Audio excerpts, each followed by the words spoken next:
New Plymouth cyclist Graeme White reckons he's the latest victim of road rage and lucky to not be seriously injured. The 51-year-old suffering a broken collarbone after he says a motorist abused him and deliberately lined up his bike and rammed him while he's on his way to work.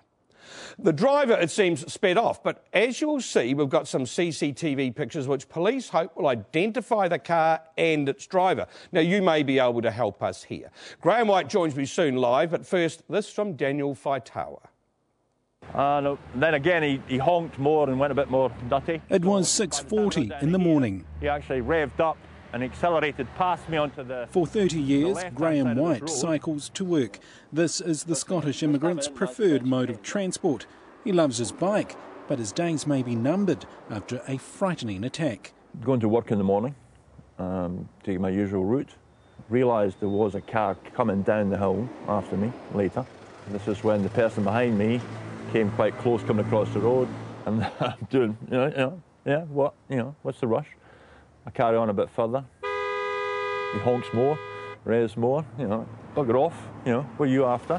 And he went past me, but he didn't pass me. What he did when the back door got in line with me, he crossed over and swerved to the right. Took me out, and I basically banged in the car and went down the side of the car, smacked in the ground. Causing his collarbone to snap.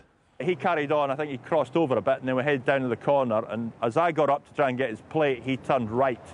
Police released this CCTV footage in hopes Graeme and witnesses might recall the vehicle. And I couldn't get his plate, but I recognised the type of car. Not that I'm an expert on cars, someone I knew had a car similar. And it was a very classic old car. I've got a front light flashing, a back light going, I've got reflectors on the wheels, pedals, I wear the vest. I've even got a light that I put on my helmet. Why is he driving a car? Something like that. He needs, never mind anger management, driving a car, doing that. Personally, I'd just like to see him off the road for a while. Maybe have a good think about what he's done. Joining me now then from New Plymouth, our injured cyclist, Graeme White.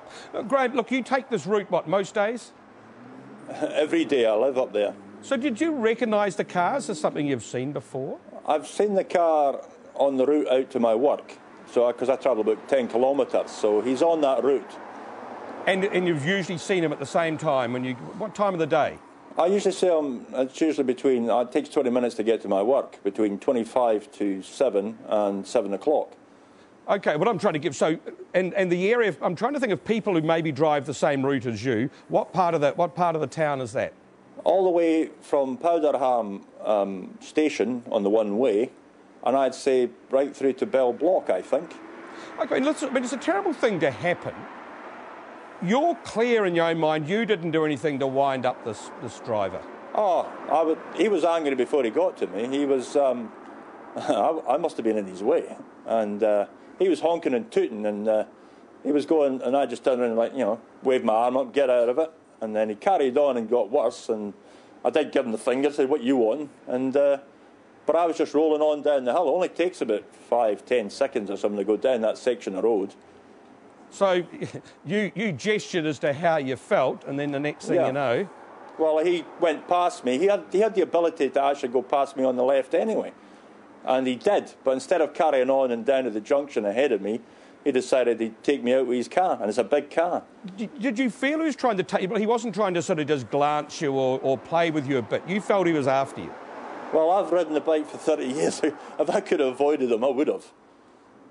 So he was definitely out to hurt you. Yeah, it just caught me totally out of it, because I've had plenty of things passing me every day. I cycle 5 days a week.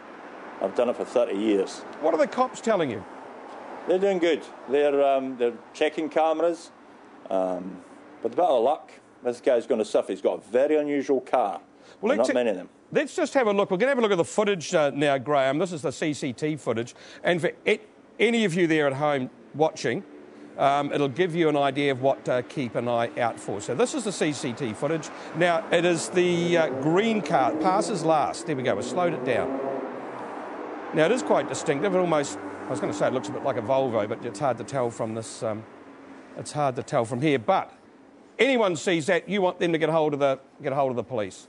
Yeah, or anybody that witnessed on the passing, because he did actually cut into traffic as he went round the corner. There were people there. What would you have to say to the driver if and when he or she's found?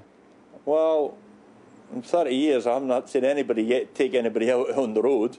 A lot of people, you get people that, you know, they've got issues and, hey, they're in my way and all the rest, to make noises, but nobody uses a car or rams you with a car, and you get people getting in the way. But it's not in the way. You've got to have the patience. They sometimes use the route where I was as a shortcut to beat the lights. Okay. But that's no excuse to hit somebody. It is no excuse. Well, let's hope other people can help. Graeme White, we appreciate your time. Glad the injuries aren't more serious. Thank you.